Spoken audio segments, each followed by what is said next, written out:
బజ్జీలు చేస్తున్నాము. మిర్చి మసాలా బజ్జీలు. ఇందులో నువ్వులు, కొబ్బరి, ధనియాల పొడి వేసి మిక్స్ చేసి కొంచెం చింతపండు గుజ్జు వేసి కలిపి మసాలా తయారు చేసి మిర్చిలలో పెట్టాలండి. పెట్టుకొని ఇట్లా పెట్టుకోవాలి. ఇట్లా రాసుకోవాలి. ఇట్లా కాట్లు పెట్టి మిర్చీలు ఇట్లా రాసుకొని పెట్టుకొని మిర్చిలు వేస్తాం.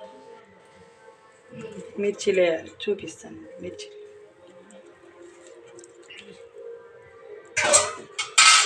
మిర్చిలు ఎలా వేయాలంటే చూస్తున్నా. ఇగో ఇట్లా అని ఇట్లా ఒకటి సైడ్కి కనబడేటట్టు చూపిస్తుంది. సైడ్కి అది కాదు చూడండి. ఇట్లా రావాలి. మిర్చికి ఇట్లా రాసి వేయాలి. వేస్తే మిర్చి గోలి టేస్ట్గా ఉంటుంది. ఇట్లా అనాలి. చూడండి ఇట్లా అనాలి అని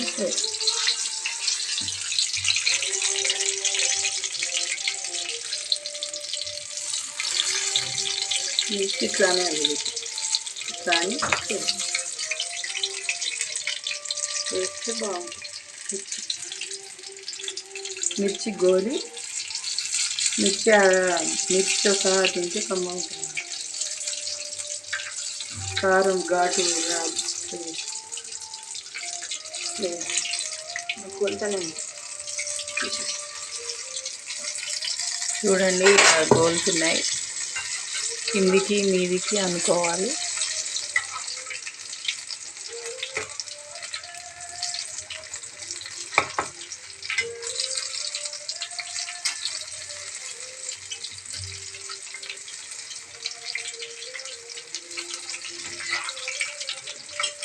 మిర్చి కనిపించేటట్టు వేసుకుంటే మిర్చి ఉడికి నూనెలో బాగుంటుంది.